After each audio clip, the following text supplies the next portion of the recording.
अपनी विवादित टिप्पणियों के लिए पहचाने जाने वाले संजय राउत मुश्किल में फंस गए हैं। वजह है उनकी बेलगाम जबान। अभद्र और अमर्यादित टिप्पणी करने के शौकीन संजय राउत के खिलाफ एफआईआर दर्ज की गई है।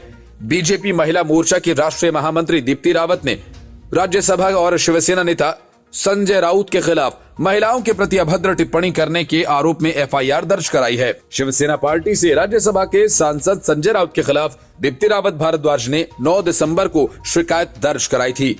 रविवार को दिल्ली के मंडावली थाने में एफआईआर दर्ज कर ली गई। दरअसल संजय राउत का प्राइवेट न्यूज चैनल पर इंटरव्यू टेलीकास्ट हुआ था, जिसमें उन्होंने अपने इंटरव्यू में बीजेपी कार्यकर्ताओं के लिए अपशब्दों का इस्तेमाल किया। इसी मामले को लेकर 9 दिसंबर को ही दीप्ति रावत भारद्वाज ने दिल्ली के मंडावली थाने में शिकायत दर्ज करवाई थी। अब इस मामले में धारा 500 और 509 के तहत एफआईआर दर्ज कर ली गई है। संजय राउत के ऊपर स्त्रियों को अपमानित करने और स्त्री के लिए सामाजिक रूप से अपशब्दों का इस्तेमाल करने का मुकदमा दर्ज किया गया। मुकदमा दर्ज करने का आधार ये भी माना गया कि संजय राउत ने न केवल बीजेपी के कार्यकर्ताओं बल्कि कार्यकर्ताओं में शामिल महिलाओं के लिए भी गलत शब्दों का इस्तेमाल किया। दीप्ति रावत भारद्वाज ने शिकायत करते हुए टीवी चैनल की क्लिप भी पुलिस को सौंपी है। मुकदमा दर्ज करने का आधार भी ये माना गया कि संजय राउत ने न केवल बीजेपी के कार्यकर्ताओं बल्कि कार्यकर्ताओं में शामिल महिलाओं के लिए भी गलत शब्दों का इस्तेमाल किया। राउत जैसे संवैधानिक पद पर बैठे लोग, जिनकी जिम्मेदारी समाज के प्रति किसी भी आम व्यक्ति से बढ़कर होती है, ऐसे गैर जिम्मेदार और असभ्य व्यक्ति को संपूर्ण देश की महिलाएं और बीजेपी महिला मोर्चा इस्तीफे की मांग करती है। साथ ही दीप्ति रावत भारद्वाज ने ट्विटर हैंडल से संजय राउत से माफी मांगने और इस्तीफे की मांग भी की थी। अभी तक राज्यसभा सांसद संजय राउत ने अपशब्दों के लिए माफी नहीं मांगी है। पुलिस ने भी इस मामले को गंभीरता से लिया। दीप्ति रावत भारद्वाज ने शिकायत दर्ज करते वक्त टीवी चैनल की उन क्लिपिंग्स को भी पुलिस को सौंपा है जिसमें उन्होंने अपशब्दों का इस्तेमाल किया। ये पहला मौका नहीं है जब संजय राउत ने महिलाओं के खिलाफ अभद्र टिप्पणी की हो। इससे पहले कंगना रनौत मामले में भी उन्हें हाईकोर्ट के सामने शर्मिंदगी झेलनी पड़ी थी। तब हाईकोर्ट ने कंगना के खिलाफ संजय राउत की टिप्पणियों पर खरी खरी सुनाई थी और मर्यादा का पाठ पढ़ाया था। सत्ता पाने के लिए बेचैन नवजोत सिंह सिद्धू के अरमान एक बार फिर मचलने लगे हैं, तो उन्होंने फिर से अपनी पार्टी को निशाने पर लिया और कड़वी बातें की। पंजाब का सीएम फेस घोषित नहीं किए जाने से नाराज नवजोत सिंह सिद्धू ने कहा कि वह चुनाव जीतने के लिए कभी भी शो पीस नहीं बनेंगे और सत्ता में आने के लिए राज्य के लोगों से कभी झूठ नहीं बोलेंगे।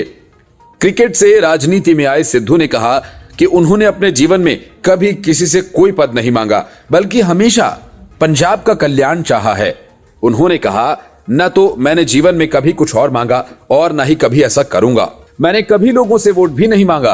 वह इस सवाल का जवाब दे रहे थे कि यदि 2022 में कांग्रेस पंजाब विधानसभा चुनाव जीतती है तो क्या उन्हें पार्टी द्वारा मुख्यमंत्री नामित किया जाएगा।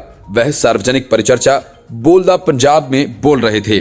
सिद्धू ने कहा कि जिम्मेदारी आपको बेहतर या कड़वा बनाती है। मुझे कड़वा अनुभव है। पंजाब में मेरी 3 सरकारों को बनाने में भूमिका रही। मैं प्रचार कर रहा था, लेकिन इस व्यवस्था में एक अच्छे व्यक्ति को शोपीस बना दिया जाता है, उसे बस चुनाव जीतने के लिए रखा जाता है। उन्होंने कहा कि मैं कभी शोपीस नहीं बनूंगा। मैं सत्ता में आने के लिए पंजाब के लोगों से कभी झूठ नहीं बोलूंगा। क्या कोई कह सकता है कि मैंने कभी झूठ बोला है? क्योंकि मेरे पास खोने के लिए कुछ नहीं है। सिद्धू ने कहा कि वह कांग्रेस नेताओं राहुल गांधी और प्रियंका गांधी वाड्रा के प्रति समर्पित हैं। उन्होंने कहा कि पार्टी उन्हें जो भी काम देगी वह उसे करेंगे और पंजाब के लोगों को कभी धोखा नहीं देंगे। विधानसभा चुनावों में खुद को सीएम चेहरे के लिए सबसे उपयुक्त उम्मीदवार के रूप में बताए बिना नवजोत सिंह सिद्धू ने सभी से मतदान करने की अपील की। साथ ही उन्होंने लोगों से झूठे वादों और मतदाता सर्वेक्षणों में हेरफेर करने से प्रभावित नहीं होने का आग्रह किया। उन्होंने कहा कि मेरे पास ईमानदारी की ताकत है और पंजाब के लिए मेरी भक्ति। सिद्धू ने कहा कि चुनावी लॉलीपॉप और झूठ फैलाने से पंजाब नहीं बदलेगा। मुख्यमंत्री चरणजीत सिंह चन्नी द्वारा घोषित 100 रुपए मासिक केबल कनेक्शन शुल्क का जिक्र करते हुए उन्होंने कहा कि बजटीय आवंटन के लिए इसे दूरदृष्टि और शोध आधारित नीतियों की जरूरत है। वह केबल व्यवसाय में बड़े खिलाड़ियों के रेवेन्यू मॉडल की ओर इशारा कर रहे थे। जयपुर में कांग्रेस की रैली थी तो महंगाई के खिलाफ, लेकिन इस रैली में राहुल गांधी ने इतनी बार हिंदू और हिंदुत्व शब्द का इस्तेमाल किया कि सारा मामला ही उल्टा पड़ गया। राहुल खुद को हिंदू बताते रहे और हिंदुत्व के खिलाफ तर्क देते रहे। विश्व हिंदू परिषद ने राहुल गांधी से उनका गोत्र पूछ लिया और असदुद्दीन ओवैसी ने कांग्रेस को सेक्युलरिज्म के मुद्दे पर लपेट लिया। महंगाई हटाओ रैली में राहुल गांधी महंगाई से ज्यादा हिंदू और हिंदुत्व पर बोले। दोनों के बीच काफी फर्क बताते हुए राहुल ने मंच से अपील की है कि हिंदुत्ववादियों को सत्ता से हटाकर हिंदुओं को वापस लाइए। राहुल गांधी की इस अपील पर सवाल उठाते हुए AIMIM के नेता असदुद्दीन ओवैसी ने कहा कि भारत केवल हिंदुओं का नहीं है बल्कि हर भारतीय का है। उन्होंने कांग्रेस के सेक्युलरिज्म पर तंज कसते हुए पूछा कि हिंदुओं को सत्ता में लाना कैसे सेक्युलर एजेंडा हो सकता है। ओवैसी ने कहा कि राहुल और कांग्रेस ने हिंदुत्व की जमीन को उपजाऊ बनाया, अब वे बहुसंख्यकवाद की फसल काटने की कोशिश कर रहे हैं।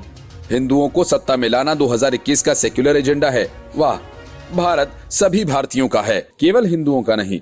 भारत सभी धर्मों के लोगों का है और उनका भी जिनका कोई विश्वास नहीं है। कांग्रेस के वरिष्ठ नेता सलमान खुर्शीद ने हाल ही में आई अपनी किताब में हिंदुत्व की तुलना IS और इस्लामिक स्टेट जैसे आतंकवादी संगठनों से की है। इसके बाद से बीजेपी कांग्रेस पर हमलावर है। इसके बाद राहुल गांधी हिंदू और हिंदुत्व को अलग अलग बताने में जुटे हुए हैं। जयपुर में एक बार फिर राहुल गांधी ने इसमें अंतर समझाते हुए कहा कि हिंदू वो है जो सभी धर्मों का सम्मान करता है, सभी को गले लगाता है और किसी से नहीं डरता। गीता, उपनिषद, रामायण, महाभारत को पढ़िए, कहाँ लिखा है कि गरीब और कमजोर को दबाया जाए।